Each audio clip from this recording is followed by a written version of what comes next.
All right, so today we're going to start Lecture 4, Part 6. The topic is optimization. This corresponds to Chapter 4, Section 7 of your textbook. We're going to skip Chapter 4, Section 6 of your textbook. I'm not going to deal with graphing functions using graphing calculator. I think we've done quite a bit of that already this semester. So optimization is one of the most important parts of calculus. It has applications in just about every field in the sciences, whether it's engineering, social sciences, psychology, whatever. So, and we'll illustrate that, of course, with some examples from the various fields.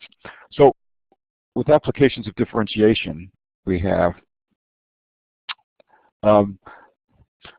suppose, for example, in economics, a business person wants to minimize their costs and maximize profits.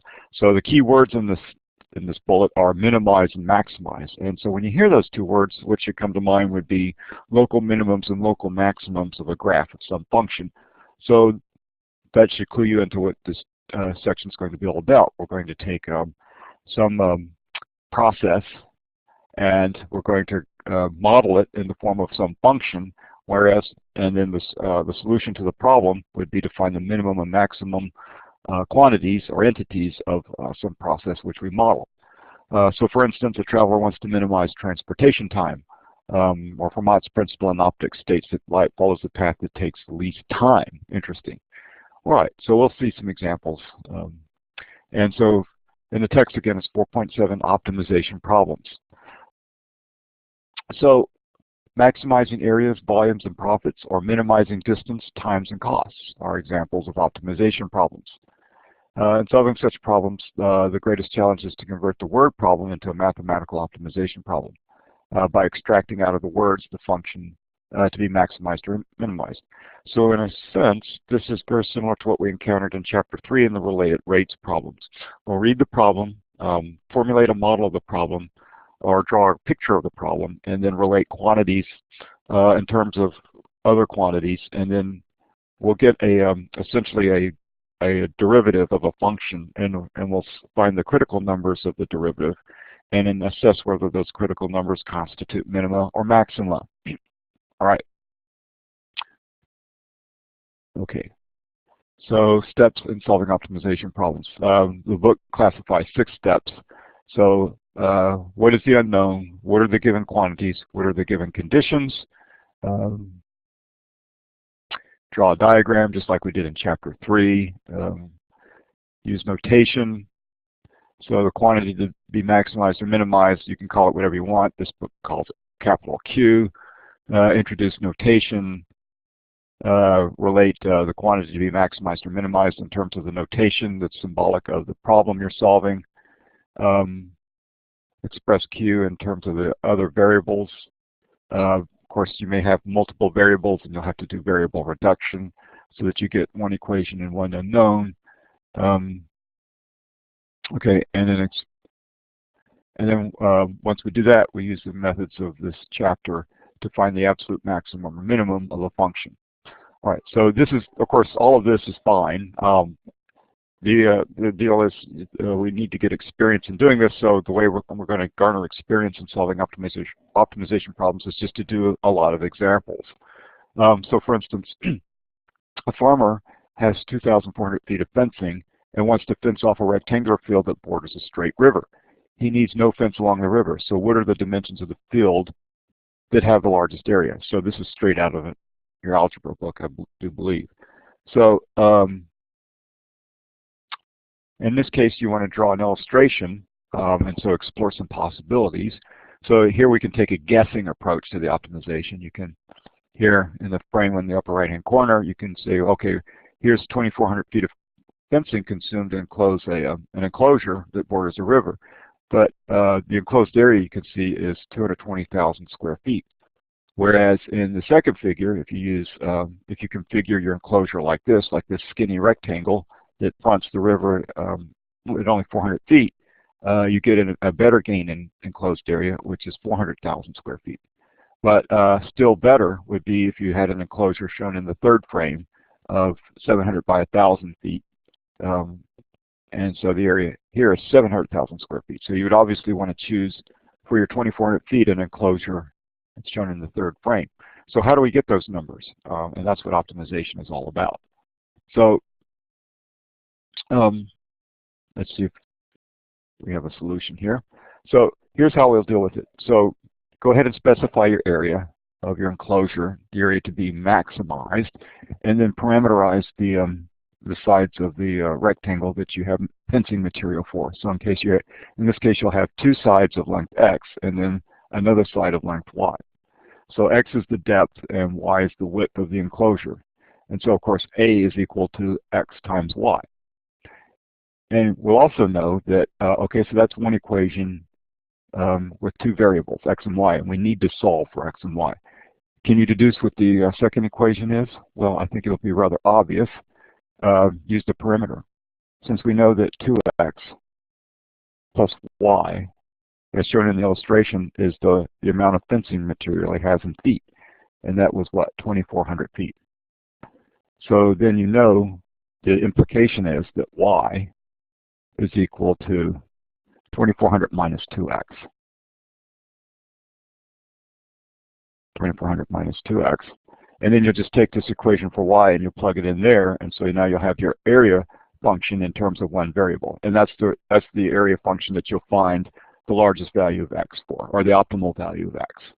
Perhaps not the largest value of x, but an area of x that a value of x that optimizes the area.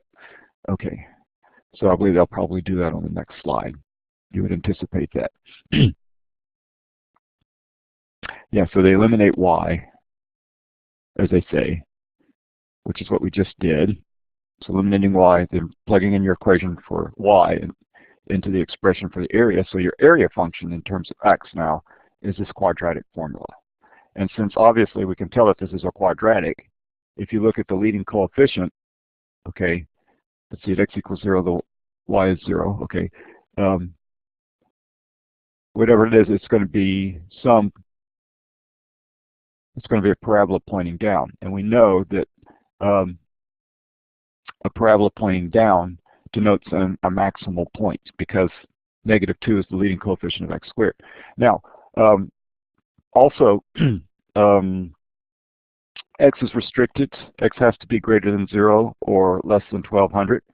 Otherwise, the area would be less than 0, and we can't have negative areas. So note the restrictions. So we're only interested in the portion of the parabola that's above the x-axis. Also, clearly the solution to this problem would be finding the coordinates of the vertex for this parabola. And we no longer, of course, use the completing the square technique for finding the vertex of a parabola.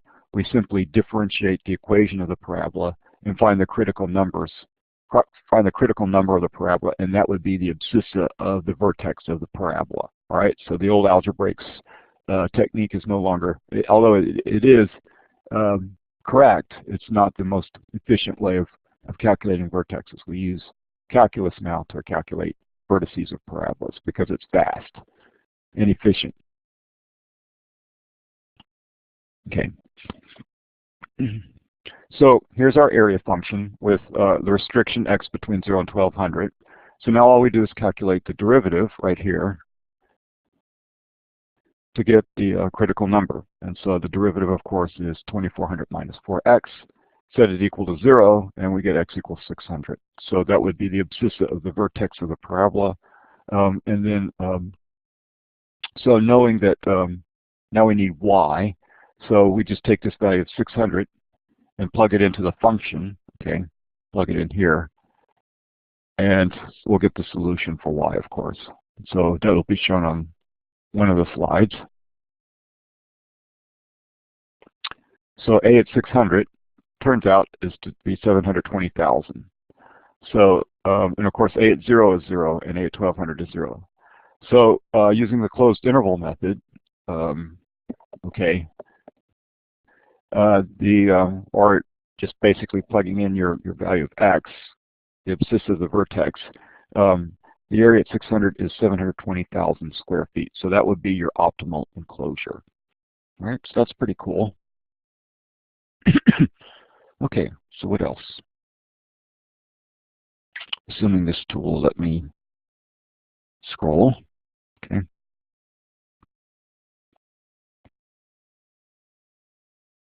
Okay, and here they're essentially using a second derivative test to calculate the vertex. So if you're not convinced that the point 600, 720,000 is the maximal for this function, the function a of x was 2400x minus 2x squared. Okay, and how do we know that this proposed solution is a local or a maximal point? Well, if we calculate the second derivative of this function, it turns out it's -4. And we know that if the second derivative is negative, it's less than 0, then the function is concave down. And so a critical number is the abscissa of a maximal point if at the critical number the function is concave down. All right, so a is always concave down. The local maximum of 600 must be an absolute maximum. Okay. All right, for a parabola, that is. Okay. All right, so that's essentially the second derivative test. All right. And so here's your rectangular, here's the solution, 600 feet by 1200 feet. Okay. Now here's another type of optimization problem we may encounter. A cylindrical can is to be made to hold 1 liter of oil. Find the dimensions that will maximize the cost of metal to manufacture the can. All right, so we have a cylindrical can. Do they draw a picture? Yeah, so here's your cylindrical can. It's supposed to hold 1 liter. And R is the radius of the can, as shown in this illustration, and H is the height, and they're both in centimeters. And the idea is we want to find the values of R and H that essentially minimize the material of the enclosure, but yet still holds 1 liter. All right, so you have so you have to tune R and H to extract that out. See, okay. All right, so next slide.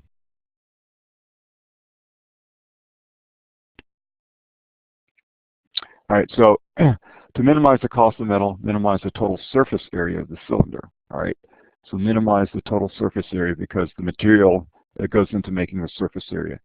And we assume that the 2 tops will be included as well as the sides. So you have 2 circular areas, and then you have the side walls. Okay, so the area of the 2 circles would be pi r squared, and you double it because you have 2 circle cutouts from the material. And then the area of the walling would be 2 pi r, which is the circumference times the height of the. Okay, so that's essentially the area of the surface area of a cylinder without the top and the bottom. So there you have your area function. Next slide. The sides are made from a rectangular sheet with dimensions 2 pi r and h, as we just said.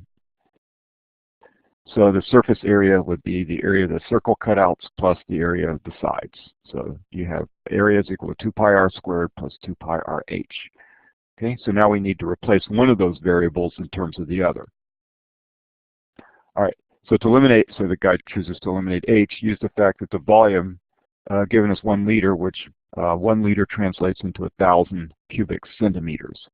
So pi r squared h, which essentially is the volume of the cylinder. This is the volume of the cylinder, is equal to 1,000.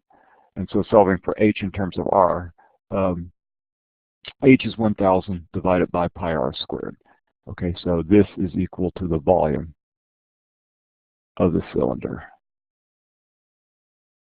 All right.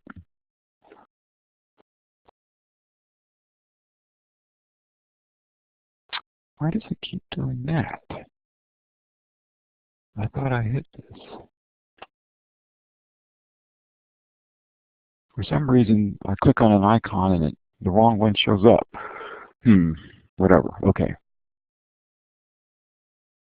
Okay, so now we have a formula for the surface area in terms of R alone. So here's your expression for the surface area of a cylinder in terms of the radius of the cylinder. So it's 2 pi r squared plus 2,000 over r after replacing h with this expression in r.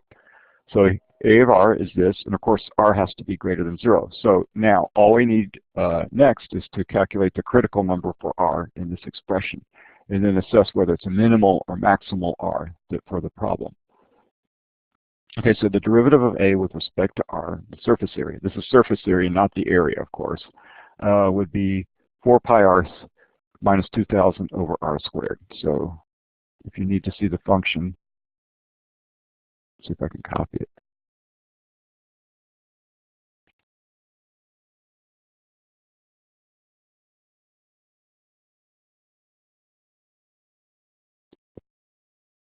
So here's your AR right here, okay, and then right here drawn at the bottom, I carried it over, and then there's your derivative.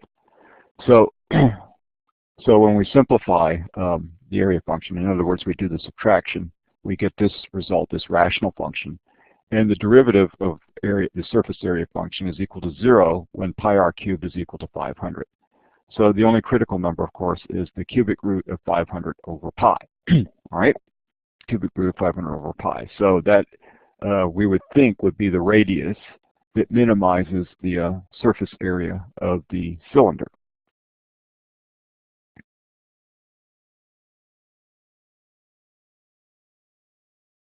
Okay, so now when exploring this derivative function, we note that for r less than 0, the cubic root of 500 over pi is less than 0, and I'm sorry, for the area, the derivative of the surface area function is less than 0 if r is less than this number, and it's greater than 0 if r is greater than the cubic root of 500 over pi. So a is decreasing for all r to the left of the critical number. So what's going on here is that a is decreasing to the left of r and increasing to the right. And so by the first derivative test, or the increasing-decreasing test, whatever, we see that r has to be a minimal, the abscissa of a minimal point. So r equals to cubic root of 500 over pi gives rise to an absolute minimum, or just a minimum. Okay.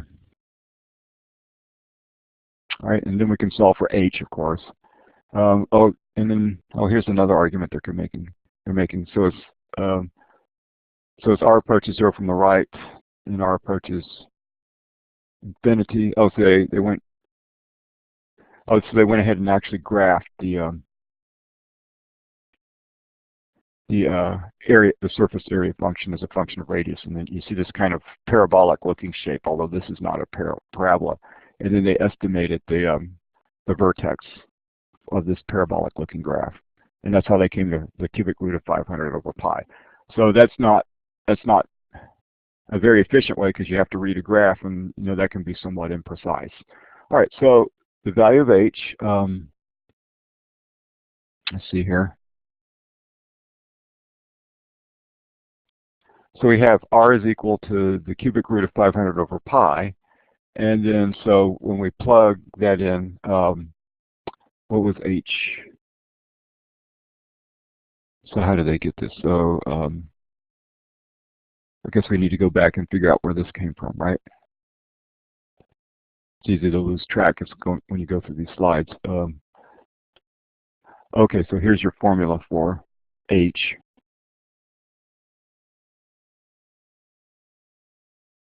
So h is equal to 1,000 over pi r squared. So we previously developed that. So now we can calculate h for the given value of r. So 1,000 over pi r squared is h. Plug in your choice for r. And so h is 2 times the cubic root of 500 over pi, which happens to be 2r. Interesting. All right, so now we can calculate the minimal surface area. So the radius should be the cubic root of 500 over pi centimeters, and the height should be twice the radius, namely the diameter. Okay. So if you make the height the same as the diameter in then we've minimized the cost of the cylindrical can.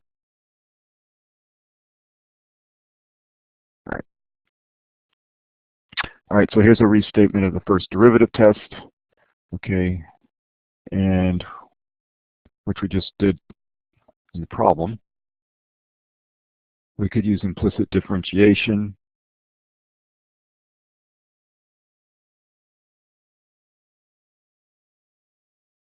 So the surface area function is here, pi r squared is equal to 100. So you differentiate both sides implicitly with respect to r, okay. So h is a function of r, okay, set it equal to 0.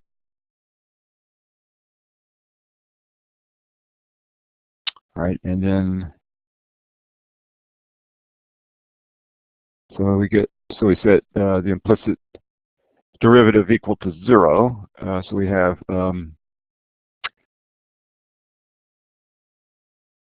and what is this? So we have 2h. So what was the oh, okay, so pi r squared is equal to 100. So a prime is this.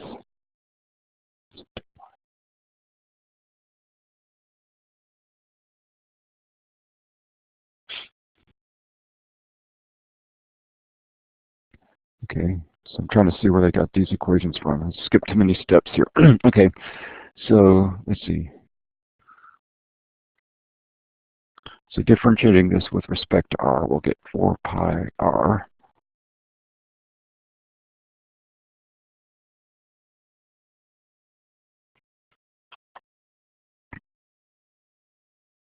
plus 2 pi r h prime plus 2 pi h, and that equals to 0. So that's one equation. And then and then they differentiate this equation with respect to r as well. So we'll have 2 pi r h plus pi r squared h prime must equal to 0. Okay, so that's where they come from. All right, so by differentiating both of these equations with respect to r, implicitly, you'll get those equations. All right, so that's where they come from.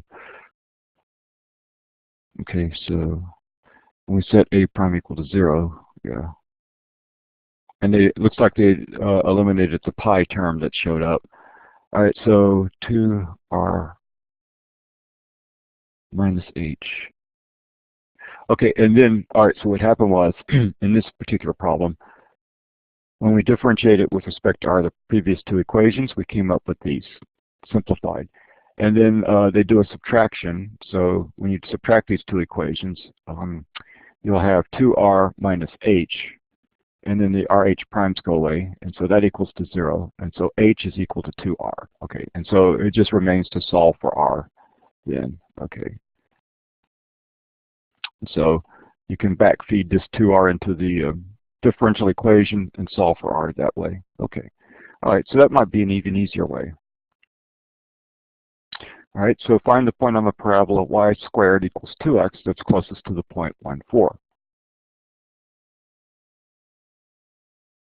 So I'll probably draw a picture. So here's y squared equals 2x, the graph. There's the point 1, 4. And so we want to, of course, find this distance right there. All right, so find that distance. So, so if we label point xy as some arbitrary point on the parabola, we have the distance function right here. X minus 1 squared plus y minus 4 squared, the square root of. And then, but since x is equal to 1/2 y squared, we can take this expression for x and plug it in here. And so now we have our distance formula expressed in terms of y alone, and all we have to do is calculate the derivative of a quantity. Now, do we actually really want to calculate the derivative of a square root function? That would basically evolve into a rational function, and it would be a mess. So one of the techniques for doing this kind of problem would be to square both sides. Okay, and so there they do that. So alternatively, you could let y equal the square root of 2x to get d in terms of x alone, but you probably don't want to do that because of the excessiveness of the radicals, but it would work nevertheless. But But you can minimize the square of the function because the minimizing the square function is the same as minimizing the function itself. All right. So if you find the minimal of a function, then that minimal will also minimize the function square. So, so squaring both sides, we get a function of y, which is basically the radical now goes away, and now you have a nice polynomial equation of y that you can just take term-by-term derivatives of. So d squared, of course, they say is easier to work with. So now they just expand f of y, probably, complete the squares. Or they use the power rule for differentiation. And so f prime of y becomes this expression right here, which after algebraic simplification is y cubed minus 8.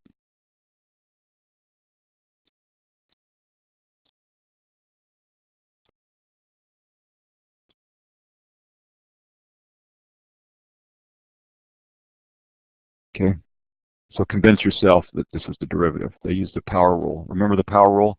You take this exponent, becomes a coefficient, times the function in parentheses, and then by the chain rule, you differentiate what's inside of parentheses, which is 2 times a half times y. And now remember, we're differentiating with respect to y. Okay, and then we take the derivative of this piece, which is 2 times y minus 4. And so after algebraic simplification, you have y cubed minus 8 is the derivative. So set the derivative equal to 0 to get the critical numbers, and of course y is equal to 2. All right, that's the only solution. So when y is 2, what would your x value be? Well, we have what? X is equal to 4y squared. I think that was the equation. And so with y is 2, that would be x is equal to 16. So the point on the parabola that's closest to the point 1, 2 was 16, 4. Right?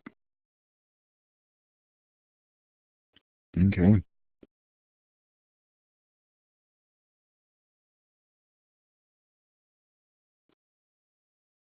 And here they say, okay, we can,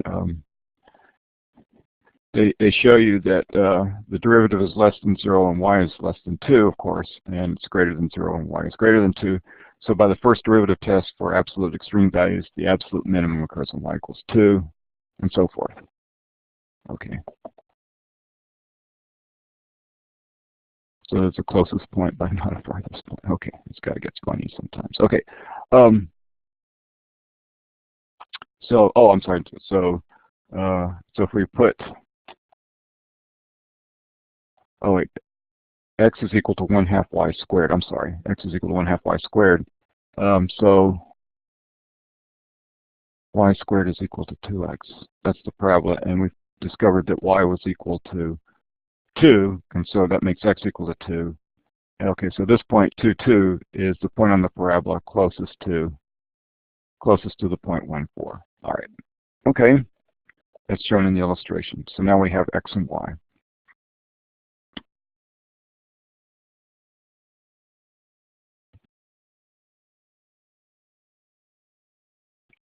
All right, so a man launches his boat from point A, right here, on a bank of a straight river 3 kilometers wide. So here's the width of the river, and wants to reach point B, which is 8 kilometers downstream on the opposite bank. I've shown here 8 kilometers, as quickly as possible. All right. So how can you do that?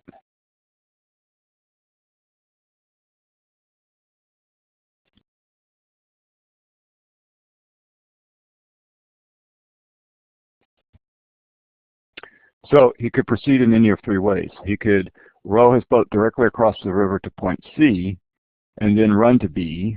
He could row directly to B, or he could row to some point D between C and B and then run to B. All right, so he has 3 choices for getting to B in some sort of race. Okay. All right, so which choice gives him the optimization for getting there the quickest? So you can row at 6 kilometers per hour, and you can run at 8 kilometers per hour. Where should he land to reach B as soon as possible? So assume that the speed of the water is negligible compared with the speed with which he rows, right? So let X, all right, so now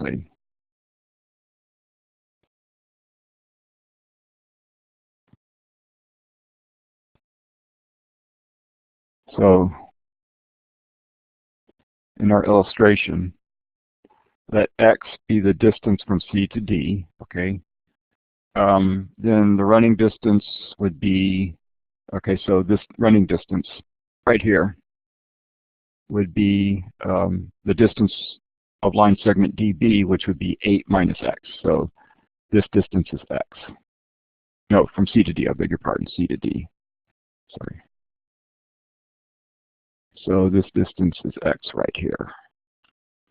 So the Pythagorean theorem gives the following. So what is AD? So AD would equal to X squared plus 9 squared. So that would be distance AD. So AD plus DB must equal to 8, right? So let's see if that's what's going on. So we use the equation time is equal to distance over rate. So then the rowing time would be AD divided by his rate of rowing, which is 6. And then the running time would be the distance dB divided by his running time, which is 8. His running rate, which is 8. So the total time, we have a time function as a function of x, which is the distance from C to D. Okay, so T of x would be rowing time plus running time. And so we just need to minimize the time function. All right, so that's pretty straightforward. So if x equals 0, he rows to C, and if x equals 8, no, if x equals 0, he rows to C, and if x equals 8, he rows to B. All right, so the derivative of the time function then, where was our time function? Let's paste it in here for reference.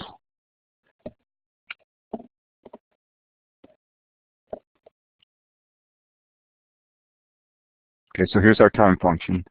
Okay, so how do we calculate this derivative? Well, it's 1/2 times x squared plus 9 times 2x, okay, divided by the square root of x squared plus 9 times 6, and then minus 1/8. So here's the derivative of your time function, and you'll have to set that, of course, equal to 0 to get the critical numbers of the function.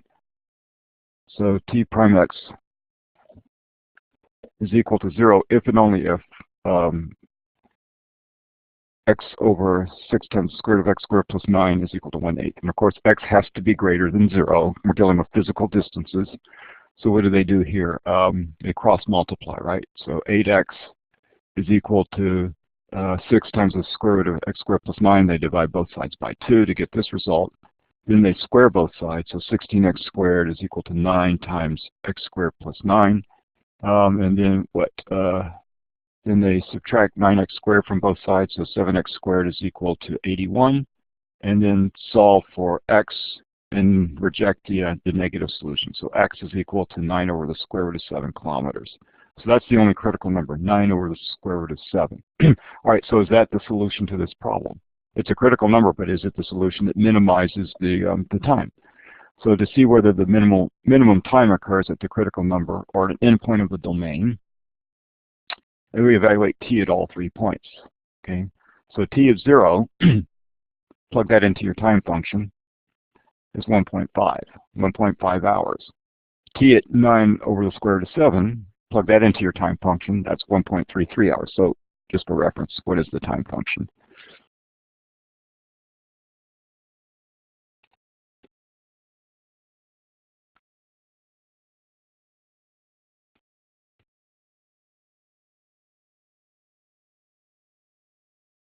Okay, so here's your time function right here. And so if you plug in 0, you'll get 1.5 hours. If you plug in 9 over the square root of 7 into this function, you'll get 1.33 hours. And then if you plug in 8, you'll get 1.42 hours. So clearly 9/7 would be the minimal of the three choices for getting to point B from A. And then of course, looks like what they did right here is they sketched the graph of the T function. T is a function of distance. All right, you can do that as well to visualize the solution. So the optimal time is 9 over the square root of 7. Okay, so you land at point D, somewhere between C and B. I wonder if they calculate what point D is.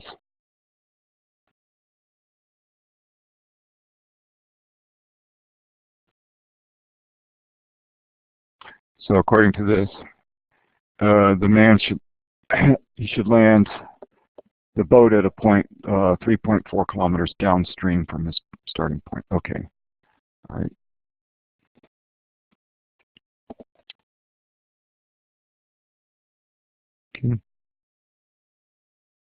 Okay, next problem. Find the area of the largest rectangle that can be inscribed in a semicircle of radius r. All right, so we need to draw a picture of that. We need to know what inscribed means, of course. So, and the picture will be this. So inscribed means that the two vertices of the rectangle touch the perimeter of the circle. All right, so this is what we mean by inscribed. So the rectangle fits entirely within the circle, vertices touching the semicircle. All right, so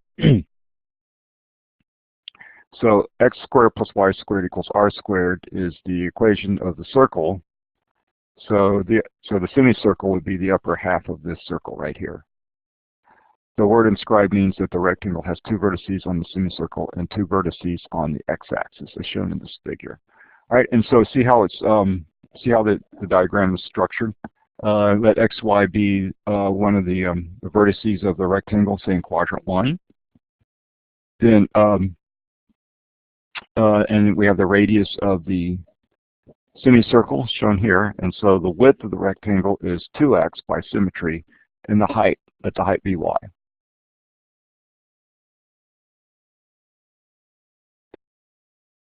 Okay. So now, as we just said, so the area of the rectangle is 2x times y. Okay. And so to eliminate y, we use the fact that x squared plus y squared is equal to r squared. Now r is given. R is a given parameter. So solving for y is equal to r squared minus x squared, and we take the positive value. So the area then would be 2xy, and so plugging in this y quantity for the area function. Now the area function is in terms of x alone. Again, r is a given value. Okay. So the derivative of the area with respect to r is equal to, I'm sorry, the derivative of the area, before we calculate the derivative of the area function, we note that x is greater than 0 and less than or equal to the radius of the semicircle. So where was our area function? Here's our area function.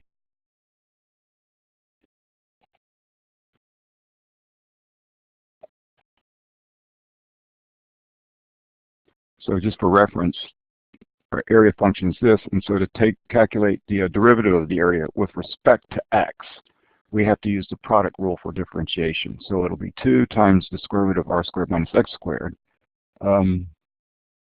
plus 2x times the derivative of the square root of r squared minus x squared. So just as a reminder, how do we calculate the derivative with respect to x of the square root of r squared minus x squared? Okay, so that would equal to 1/2 times r squared minus x squared to the negative 1/2 times the negative 2x by the chain rule. Okay, so we use the chain rule to calculate this. Okay, and then we would have to, so we would take that and we would have to take this result and multiply it by 2x. okay, because that's the first factor. And so then we have to do the subtraction, all right, and so the derivative of the area function then is this, all right, so after simplifying, and we just set it equal to 0. It's 0 when, of course, when 2x squared is equal to r squared, or x is equal to r over the square root of 2. Okay? Since x has to be greater than or equal to 0. All right, so x is equal to r over the square root of 2. And of course, to verify that that is a minimal point, you can graph this function, or you can explore values of x that are less than r over the square root of 2 and values of x that are greater than r over the square root of 2, and you'll determine that that will be a maximal value for r.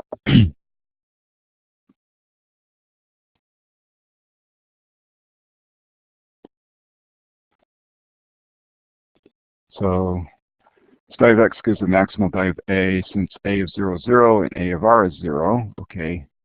So the area of the largest inscribed rectangle is the area function evaluated at r over the square root of 2, which is 2x times the square root of r squared minus x squared, which is r squared. So the area of the largest inscribed rectangle is the radius of the semicircle squared.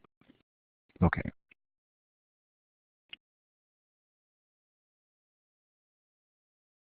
Oh, and here they probably do a trigonometric solution. So here's a trigonometric solution. So let theta be the angle shown here. So this would be the center of the semicircle, and r is the radius of the semicircle.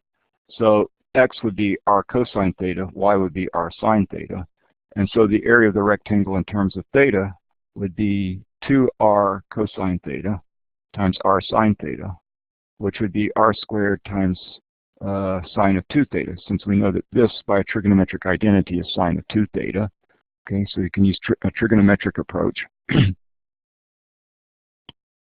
And so the area as a function of theta has a maximal value of r squared, and it occurs when theta is equal to pi fourths, because sine 2 theta has a maximal value of 1, and that happens when 2 theta is equal to pi halves, or when theta is equal to pi fourths. And so when you plug in theta equals to pi fourths,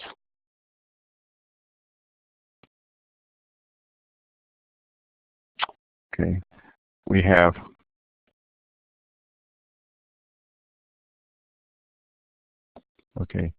so when theta is equal to pi fourths, we have the area of theta.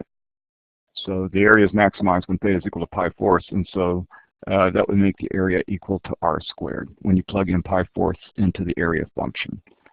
Pi fourths is the value of theta that maximizes the area. Okay.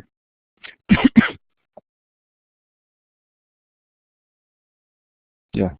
So the trigonometric solution doesn't even involve differentiation. It involves no calculus whatsoever. Okay. All right, so applications to business and economics. Okay, where most of your optimization problems are found. Okay, so I need to go to slide 71.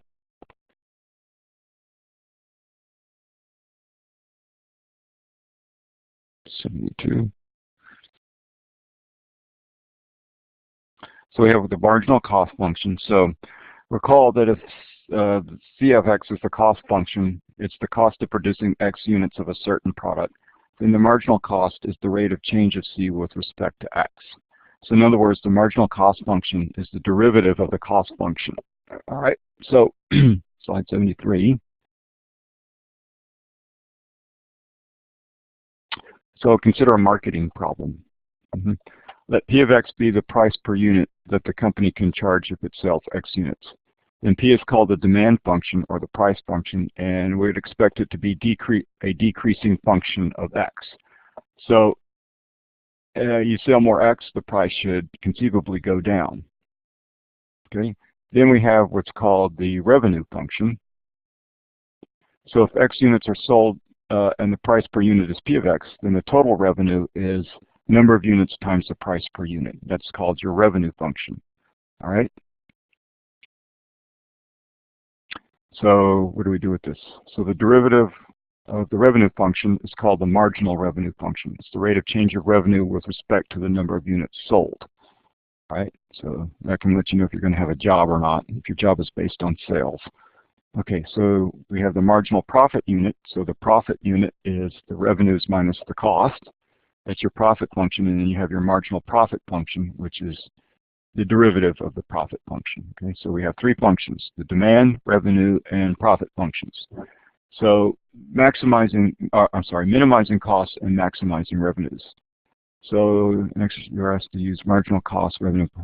All right, so maximizing revenue. So in this case, for instance, a store has been selling 200 DVD burners a week at $350 each. A market survey indicates that for each $10 rebate offered to buyers, the number of units sold will increase by 20 a week. So we want to find the demand function and the revenue function, and how large a rebate should the store offer to maximize its revenue. Okay.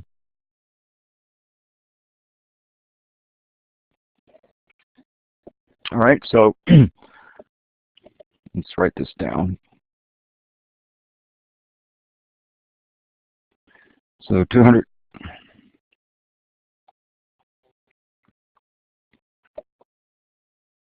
So we're selling 200 DVD burners a week. Sales equals 200.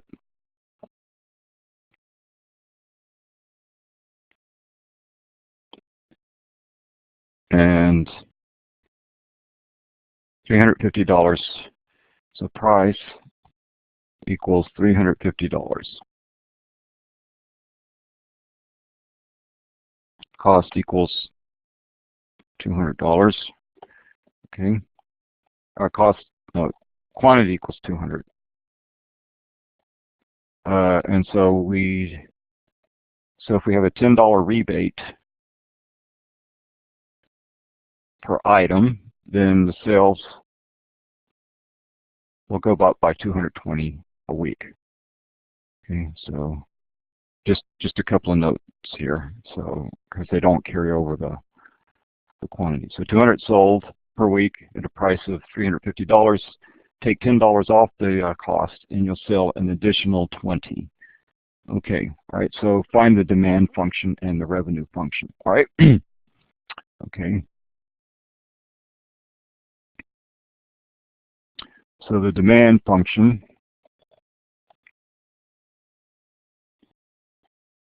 So if X is the number of DVD burners sold per week, then the weekly increase in sales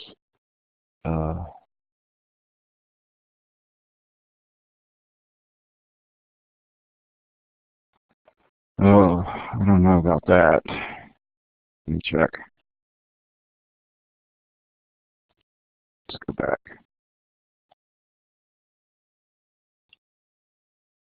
Maximizing revenue.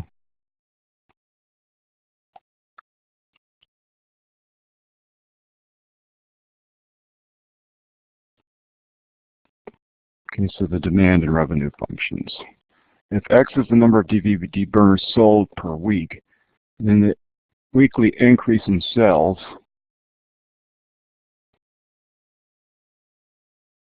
would be, oh, okay, so that would be the weekly increase in sales. So after the rebate. So you apply the rebate, and so what this means is a little bit confusing. If you apply the rebate, after rebate,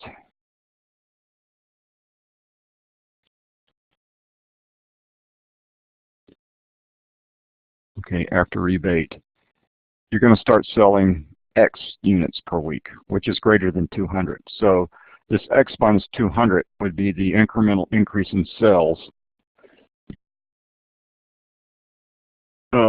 after the rebate. So for each increase of 20 units sold, the price is decreased by $10. So you sell an additional 20 units, the price drops by $10 per unit. Okay. All right. So a little bit tricky there. Okay, so for our demand function then, so for each additional unit sold, the decrease in price will be 1/20 times 10, because you have to sell 20 units to knock $10 off of it. So so the decrease in price per unit would be 1/20 times 10, and the demand function is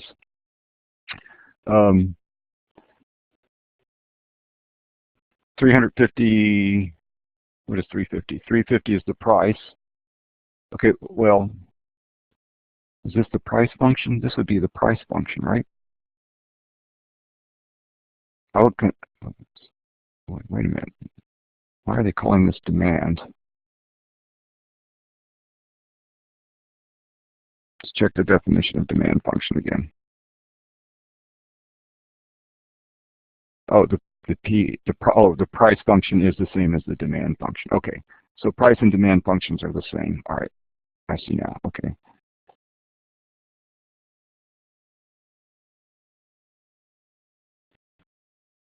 Okay, so the demand function or the price function would be the original price minus the rebate per item. So remember, this X minus 200 is the incremental increase in sales after the rebate is applied. And so this incremental increase in sales times the incremental cost per item, okay, that would be what you would deduct from the original price. So your price function or your demand function then is $450 minus 1/2 X, right? Very tricky. So now what is your revenue function? Okay, so your revenue function would be X, the number of items sold, times your price function, so here. So obviously you want to maximize your revenue function.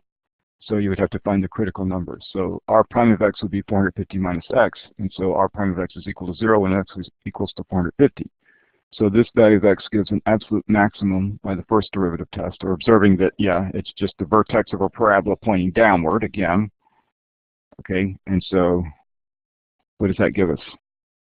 What does that tell us? So the corresponding price would be at 450. So you would have to sell the items at $225 a piece. So the rebate would be $125. So to maximize revenue, the store should knock $125 off the price of the DVD burner. Okay. So that would be it for the PowerPoint slides of optimization. Of course, that's not nearly enough. All those are interesting problems. There are many more types of problems. So I can give you some additional examples. If you go to the class website, let me go to the class website and see if I can find some.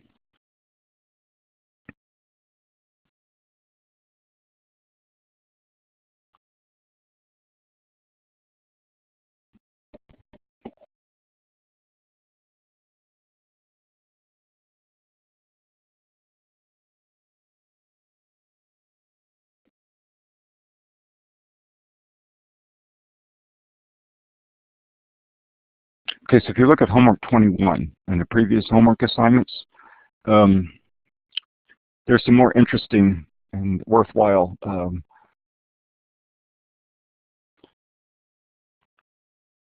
optimization problems that involve more sophisticated model types. So let's see if I can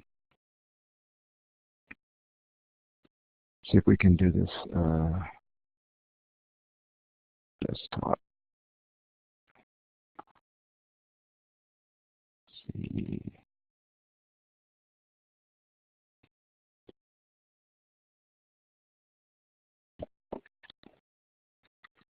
So we can do some more.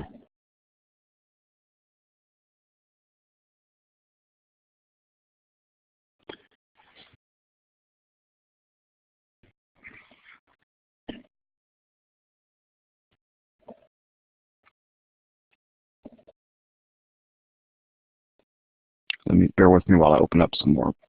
Give you some more examples.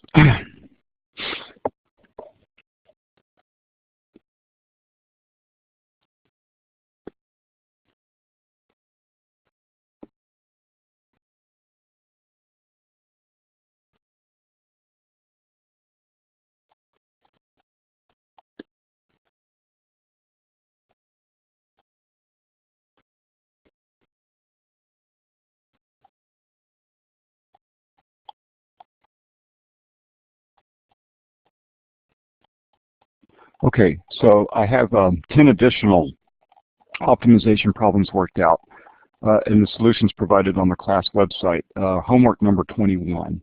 I would encourage you to look at that. There's some really more advanced versions of optimization problems involving, like for instance, what is the largest cylinder that can be inscribed in a cone? So that would be an example of a three-dimensional optimization problem. Or the largest cylinder that can be inscribed in a sphere, and so forth. So again, they're very much worthwhile. So please, if you have a chance, take a look at the solutions, the word problems and the solutions. These are essentially even-numbered problems from your textbook, the solutions to even-numbered problems. All right, so if I may present some more in class if we have time. So take a look at these.